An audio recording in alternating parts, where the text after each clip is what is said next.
Hey friends, how you doing? Welcome back to my channel. I am the TheTranspondster and today we are doing another speed build in The Sims 4. I am building over in Evergreen Harbour. I did a little poll on my YouTube channel asking where you guys wanted to see me build next, and it was between Evergreen Harbour and Henford on Bagley. I was kind of in the mood to build a tiny home, but I had just done one on my channel, so I got the idea to do like a shipping container tiny home community. So that's what this is. It's actually going to be slotted as a rental residential, so each tiny home on this lot is going to be its own unit. For the most part, it is in its 4-block section, but the 3 blocks next to the pink ones with the blue and green, those ones are 2 separate units. So you'll see how it ends up getting laid out when we decorate. I do leave the 2 units on the back, the orange and blue, and then the gray and wood tone one. Those ones are just shells, so they're left with just the kitchen and the bathroom furnished, and then all the flooring and walls done. So they're move-in ready for if you just want to put a sim in there and decorate it to that sim. I kind of prefer my homes to be set up that way because I find that whenever I move my sims into a home that even I've already decorated, I always want to clear it out and refurnish everything according to that particular sim. So I almost find it better and more worth my time to just I call them a finished shell, because it's not a shell that you have to still do the floor plan for. It's all done and taken care of for you. So I am going through and just getting the stairs in all of the tiny homes. I only use a ladder in one of them. I prefer stairs, just for functionality, and even in terms of referencing a realistic tiny home. I personally wouldn't want to live in one with a ladder. And for those of you that don't know me, which is probably most of you, I had the dream to live in a tiny home for like 5 steady years. It wasn't until I lived in a really small, it was technically like an in-law unit. It had a small kitchenette and a bedroom, so it wasn't a studio, but it might as well have been based on the size of it. I don't think I could live in a tiny home after that, just based on the kitchen alone. Like, I like the convenience of space, and while I am a person that likes to live in a cozy, confined place, there are limits, and I think the more I think about it, a tiny home would not even be doable for me until I hit retirement, and it's just me and my partner at the time. Like, the kids need to be gone, and I probably wouldn't have pets in a tiny home because it would be too much. Anyway, these tiny homes have plenty of space in them, so don't fret. Your Sims can live here comfortably. I don't leave a lot of outdoor space when I get all these shipping containers in here, but I do make like a real community in the outdoor space that I do have. There's like a community garden, and then there's bike racks, and I even get from City Living the mural on the ground so that if any artistic sims live here, you can get them to paint it and make it their community mural. There's picnic benches and barbecues, and then I even get some stuff for kids out in case you have some child sims living here. There is some hopscotch and some marbles on the ground for your sims to do. And then I think I even got the water balloons from Seasons by the end, and I make sure to get a lot of the eco lifestyle activities out and about. So you'll have a market table to sell any refurbished items. You've got the dumpster, the recycling machine. And then I think I end up getting the candle making table in here. I didn't have enough room to get the fabricator and the juicer too, but I figured if at least one of those machines was here, it would fit in with the community that I was building it up to be. And I envision all the Sims that live here to be very much eco-friendly and green fiends and green thumbs and wanting to make the community a better place. I built this in the center of the industrial area in Evergreen Harbour. You can see there's a lot of shipping containers in the background, and I really tried to make my shipping containers look like similar sizes so it blended in really well. I think it ended up working out exactly how I wanted it to, but this is like the ideal space for a shipping container community because it is so fitting to the area. And I mean, where else would something like this just blend in so perfectly? And I've never actually played through Evergreen Harbour to where it gets cleaned up, so it really has me excited to get my own Sims in here at some point and play around with those features that I haven't used. I know I've mentioned in other videos that I am a huge builder. It's probably like a 70 to 30 ratio, 70% building, 30% gameplay. I do love making Sims and whatnot, but I usually find that after all the time I put into making the Sim and then their home, I sometimes lose interest, but when I do play, I'm very much a legacy and generation challenge kind of player. So I have some ideas for the future because there is a lot of gameplay in The Sims 4 particularly that I haven't explored. Like I'm thinking Strangerville, Jungle Adventures, even Outdoor Retreat. I know I've dabbled with because it's been out for so long, but typically traveling isn't my main goal. So I've never gone and explored El Salvadorado, and I've never completed Strangerville. I've never built up Evergreen Harbour to be totally green. I really want to get in there and do some gameplay videos of this stuff because I think it would be a really fun experience for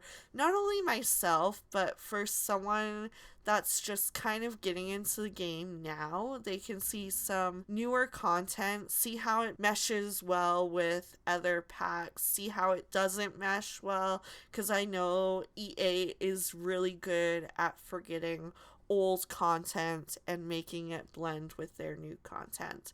So I think that'll be a lot of fun and it'll get some current honest reviews on all these older packs that people aren't really playing anymore. So let me know if that's something you'd be interested in. I'm always checking out comments when they get left for me. So to be honest, if you did ask for a particular kind of video, the chances at this point of me doing something at least similar to what you're looking for is very likely. So don't be afraid to ask.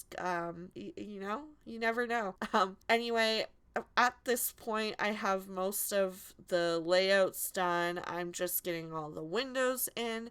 The doors on the inside, I kind of leave to when I'm furnishing that particular unit so it fits the style that I'm going for. Because typically in a tiny home, it's very personalized to the person living there. Like a lot of the times, you'll buy a shell for a tiny home and then you finish the renovation process. So they're very customized to the person, and I try to replicate that here. But for the most part, tiny homes tend to have a similar layout. You're very confined with space, so there's not a lot of different options. Typically the bathroom is at one end and you'll have the bedroom at the other if you've just got one floor, or you'll have a loft bedroom up top and the downstairs is all living space. Although I've seen some where they have like an office downstairs or they have two lofts on the upper floor. So I tried to play around with floor plans of tiny homes that I've seen. I used to watch a lot of tours of tiny homes on YouTube right as they were becoming really popular in New Zealand. I think the channel was called Living Big in a Tiny Home, and I loved them. Like, I still dream a little bit of living in a tiny home, but I know that for the foreseeable future, it's not a feasible idea. I really love the green tiny home on the left, the wallpaper that I did upstairs in the bedroom. I got some green paneling in with the wallpaper from, I don't even know what, Dream Home Decorator, I think, with all the geometric triangles. I love that wallpaper. It's hard to use sometimes. And then I end up furnishing the pink and white tiny home first because it was, to be honest, the one I was most excited for. I love pink. I would live in this home in a heartbeat if it was just myself. Building in The Sims has made me realize that I'm the kind of person that likes so many interior design styles that I feel like for my own personal space, it's going to change so many times over the course of my lifetime. Like, I don't think I can pick just one. Right now, it's all about cozy and not too much clutter, but a lot of stuff that I like around me. So candles and incense and books, and I obviously intend to deck out my desk space a little bit now that I'm actually making Sims kind of a purposeful thing for me.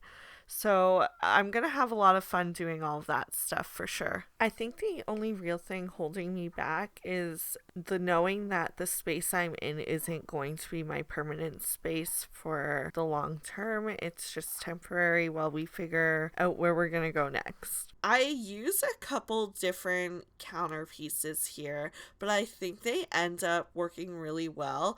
I use the fridge and a couple counter pieces from Snowy Escape, but I didn't want all of my counters to be open shelving, so I just used like a white end piece from Dream Home Decorator, and then I put it next to the stove, and I got some closed-in cabinets with the same pack. So I think because they're white and the light brown and it matches the rest of the features in this home in particular, it blends really well together. And then it felt fitting to have an Instant Pot here because if you're gonna sacrifice countertop for an appliance in a tiny home, you're gonna want an efficient one that cooks a whole meal, no dishes, super fast. It felt like the convenient option. And then the Sim that lives here, she likes to get a little juiced. I actually hadn't created any of the Sims at this point in my building process. I do create them after the fact, so usually I do it the other way around, but I had a lot of fun just playing with who I thought might live here, and now I'm gonna go and create that person based on that. So this Sim that lives in this tiny home is going to be a content creator like on YouTube. I end up getting the media station in here, so she's gonna be like a very girly Sim, but my ideal is that she's gonna be a gamer on YouTube. So I do get a console in downstairs where the TV is, but then the upstairs I get a closed bedroom and like a loft kind of area where the desk ends up being, or like the workstation. I'm just going through and cluttering the kitchen. I really wanted to fill in every space that I could because in a tiny home, you're going to maximize all the space that you can. I don't clutter each home to this extent because, everyone's got different clutter levels. Not not every home had open shelving, so in my mind it's hidden and tucked away in the cabinets. But yeah, I had a lot of fun decorating this to a gamer type sim. Just filling in all the spots now in the TV console, in the TV cabinetry. I got a lot of electronics and books, and I tucked some exercise equipment in there. Makes it look like maybe the sim rolls out a yoga mat. Maybe she pushes her couch back. I don't know. She'll find space. The kitchen's big enough. Plus, there's all that community space outside. It'll work. And then the rug that I got down in here, I adore that wavy pink rug with the orange. Those colors are so perfect together, and I never use the rug. I'm very much a beige decorator when it comes to your typical sim home, especially if I don't have any specific sims in mind to live there. Like if I'm just decorating free reign. Um, it's a lot of fun getting to add these pops of color, and a pink shipping container felt like, I needed to bring the pink inside. So as much as it's very white and clean, there is that fun and flirty and girly touch to it, which I really love. By the end of furnishing these tiny homes, I was pretty over it. I have to admit. Trying to fit everything in and finesse around the tiny corners, but it came together really nice. I enjoyed doing it. I had a lot of fun as much as it took in terms of time. The fun aspect was there, and I believe all these homes are fully functional. I tried to have my sim walk through and see if she could access everything, and it seems like you're good to go if you download this. I know sometimes the for rent rental downloads are a little glitchy, but as long as you're not using the cheat to change the maximum units on a lot, you should be okay to download. What I did notice with this particular lot, along with the last tiny home that I built, is that my terrain paint, even though I left it for the very end, by the time I closed my game and came back into it to record my like screenshot panovers at the end, the terrain paint had disappeared, and I noticed halfway through. So if you see at the end of the video when you're watching like all those panovers that the ground gets darker, it's because I had to put the dirt back. It's so frustrating when you work on something so hard and you pay attention to all the little detail, and then you just close your game and it's gone the next time you open it. Ugh, I wish that they would fix this. I thought they had, because I know some other content creators that I had been watching were dealing with that glitch, and I hadn't been. So when theirs got fixed, I was like, why is mine now broken? This doesn't make sense. Whatever. It's the game. And I'll always have a bug to deal with. So at least it's just terrain paint disappearing and not my walls or staircases. Like, I feel like that would bug me a whole lot more.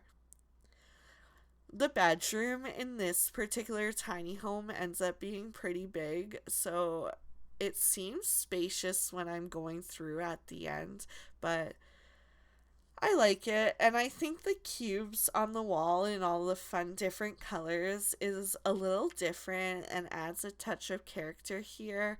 I put the LED lights, I want to say they're from high school years, on the wall. And if you hold shift on your keyboard before you click on the light, it'll bring up that menu to change the color and the brightness of the light. And you can sort by one light specifically, or an entire room, or all the lights on the lot. So it's a really neat trick I actually only found out in the last couple months. So I like to share those things as I find them out.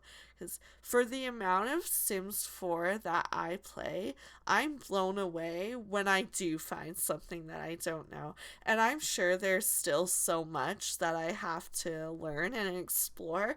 And I think that's why I love this game so much, because yes, like there is technically no end because your family keeps on going, but I feel like there's no end in the sense that there's always some hidden Easter egg or secret lot or a little update that comes out for free for the base game that just changes things up ever so slightly. And I feel like you're never gonna know everything that there is about this game, whether it's in terms of lore or there's so much you could get into.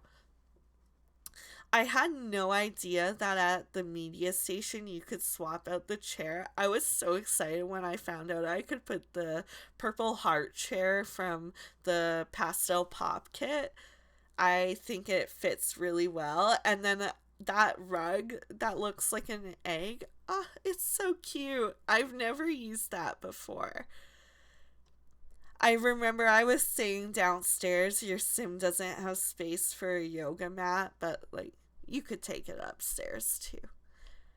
And then this tiny home actually ends up having two balconies. So on the one, it's just kind of like a chill seating area. You can look out at the water. And then I thought it would be nice for a couple of these shipping container homes to have their own personal garden. So the one on the other balcony is accessible by only the sim living in this shipping container, whereas the one down in the middle, all your sims in this area can participate. I feel like theoretically, even if you didn't live on this slot yourself, but you were walking by in the world, you might be able to go harvest from the garden because nothing is fully fenced in. Like you could walk through this lot. I just don't know how it would work because it's another residential lot, if it would block your sim from being able to click on the item. I've never tried. So if somebody knows, that's a good thing to throw down in the comments so you could answer that question. I'm probably not going into my game at any point to try this because I still don't have Sims living here. It would be a little tricky to play around with, but I feel like it would work. This was probably the most awkward shipping container to do the floor plan of because it is just the one container. Like it's a bedroom, this small living space in the middle, and then the bathroom on the one side. I did put laundry in the first tiny home that we did, but I don't do it in all of them. I think there's only one other tiny home that ends up having the laundry machines, but I do get the laundry drying line and the wash bucket on the ground so that your other sims that don't have laundry machines within their unit can still go do their laundry if that is an aspect of gameplay that you wanted to include. I think because technically they are on the lot that it will automatically happen in your game. So if laundry is something that you hate, please delete them before moving sims in and then you're good to go. I think just the units with laundry machines will have laundry. And in that case, just delete the machines if you're playing in that unit. This was also the hardest to furnish because the floor plan was so tight, but I think it ends up working out in the end. It's very minimal compared to the last one. I just get a few clutter items. In my mind, this is like maybe a loner sim that lives here who's very into music and fishing and probably reading. Just low-key, slow life kind of activities, and I feel like this sim wouldn't need a lot of stuff. Like, they're just happy existing in the world and seeing what nature has to offer. So I feel like this sim is low key enough that it's okay that their place isn't covered in decorations. I did kind of decorate it like there is a male sim living here, but at the end of the day, you could move anyone in. It doesn't matter. And I do make sure to get curtains up because I feel like in this tight knit community with such big windows, like you're looking directly into your neighbors. Here we are moving on to the third unit. We're in that bedroom that I was saying that I really like the walling on. I love the paneling that I got with the eco lifestyle wall decoration. They're just like slats that sit on your wall. They come in horizontal and vertical, and if you really wanted to get into the cluttering aspect in this particular unit, I think you could like raise up whatever items that you want on the theoretical shelves and make those slats shelving behind your bed. I also got a little inspired by the wall art that I put up in the bedroom. Those two paintings are from the Modern Luxe kit, and when I put them up, I kind of decided that I wanted the couple that was living there to look like those Sims, and like they had custom art made for their bedroom. I thought that was a really cute idea. So I am gonna make those Sims based off of those art pieces, and then they're gonna have a little baby. I know that this unit has the ladder, and I didn't think about that until the very end when I was taking my panovers, and I'm not sure how your baby is gonna get up the ladder.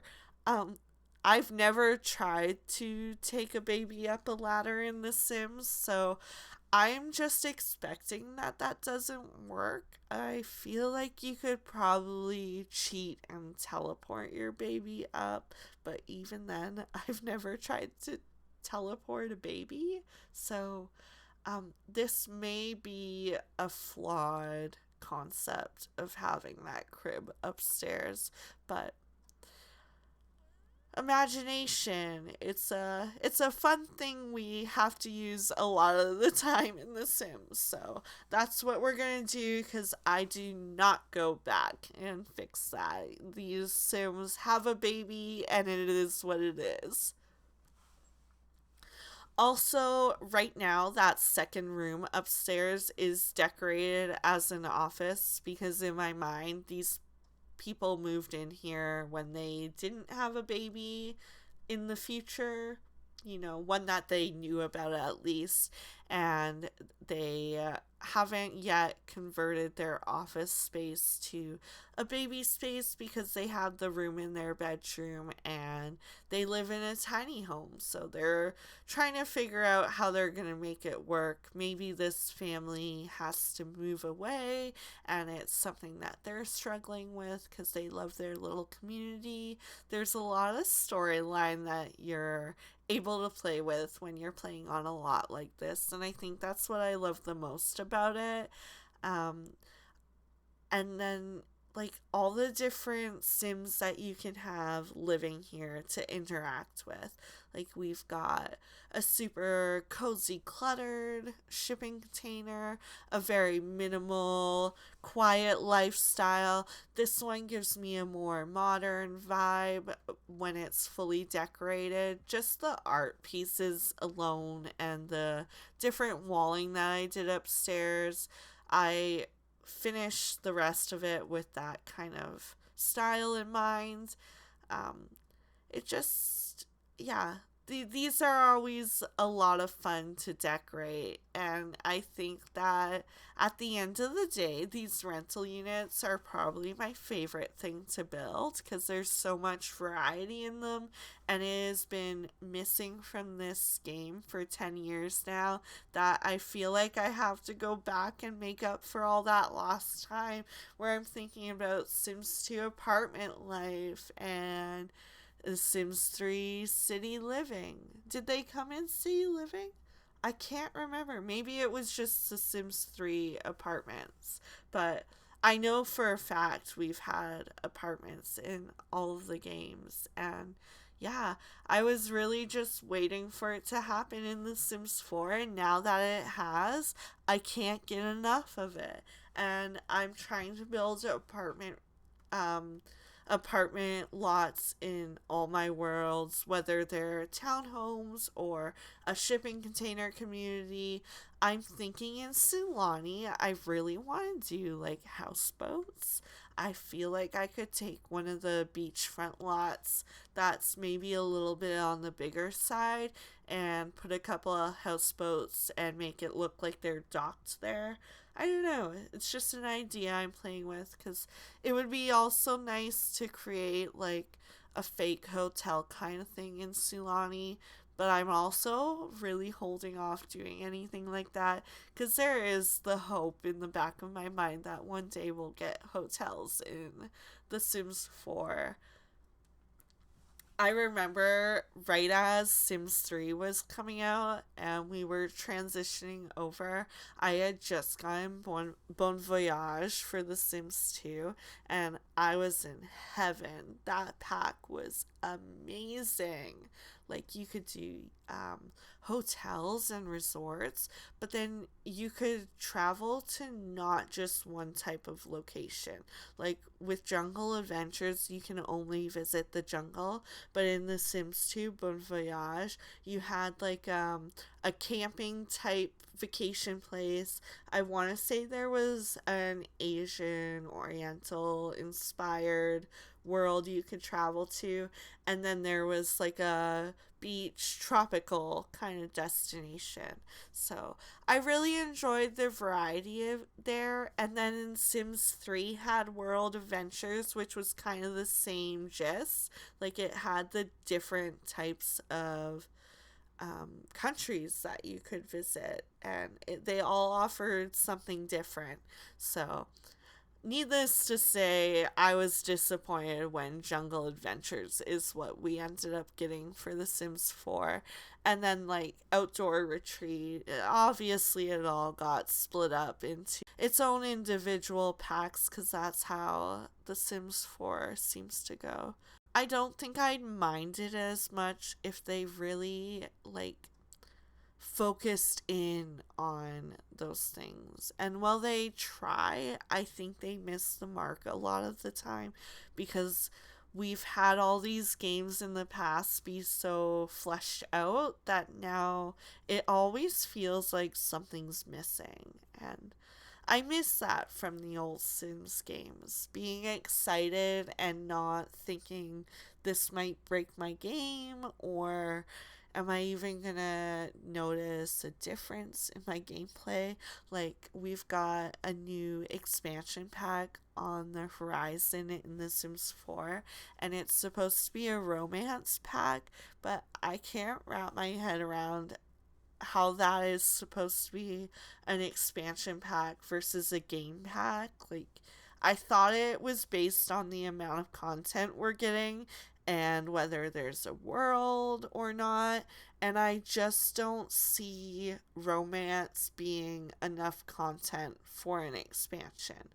I could very well be wrong. They could prove me wrong, but I don't know. I just, based on how The Sims 4 has gone, my expectations are not quite where I feel like they should be for a game with this much money and people behind it. So Oh well, I say it in every video. It is what it is. It's The Sims. We hate it, but we love it all the same because we're still here playing it, and I'll always be here playing it because not only is it a escape from reality, this will always be like a nostalgic reminder of my childhood because I found Sims as like a 10-year-old kid, and as I was growing out of Barbies, I grew into Sims, and it was the perfect replacement. And even today, I still think calling the Sims adult Barbies is the perfect comparison. Anytime I'm trying to explain the game, maybe it makes me sound a little childish, but to me, that is what it is. And I think that's why the people in the Sims community love the Barbie movie so much, because, you know, we're all that inner child, just letting our imagination run free in a digital world. I'm curious to know how many of you watching are actually adults versus still in school, or maybe you just graduated. Like, I'm curious to know the demographic of people playing the game. I feel like it's still got a fairly young audience, like a lot of teenagers, but I also think that there's a lot of us secretly playing the game well into our adulthood, which is more than okay. It's good to have fun and escape reality sometimes, which is exactly what The Sims is for. Here's that community garden that I was talking about a little bit at the start. I got a woodworking table and the flower arranging table from Seasons, as well as the beekeeping box, I guess, from Seasons as well. And then I do get the bug compost box from Eco Lifestyle. So if you have any Sims that want to get a composting toilet to light on fire, that box will come in handy for them. I hate upgrading my toilets to that eco-friendly feature because I always forget to refill the compost and then it catches on fire all the time.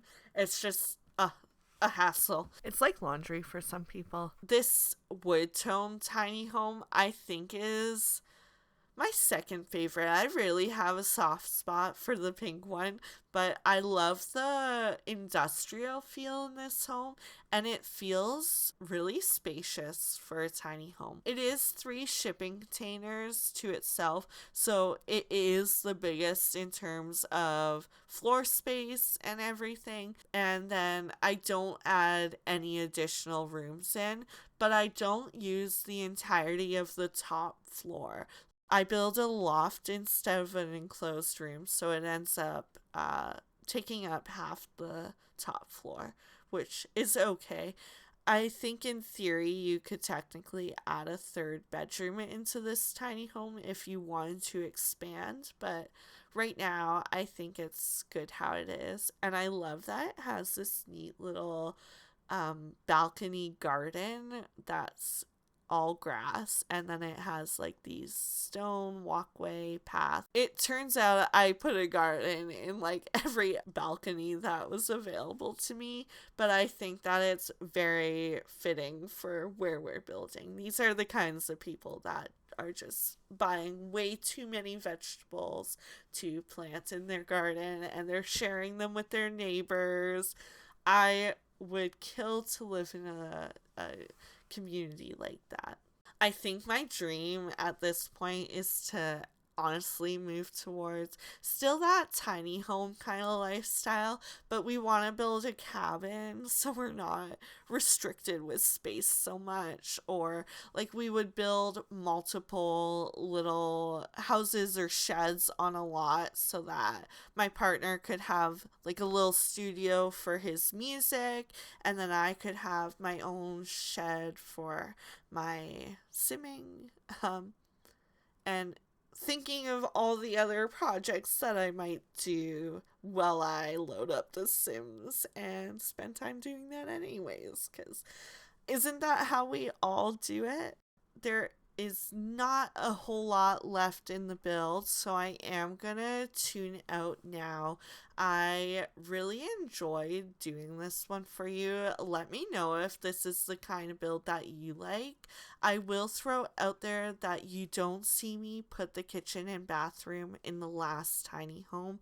I didn't realize until I finished, but I do it by the time it's uploaded on the gallery, and you'll even see it done in the pan through photos at the end. So I hope you enjoyed. Don't forget to subscribe, comment anything you'd like to see in the future, and leave a like. I loved making this for you, and I can't wait for the next one. Have a good day. Bye, guys.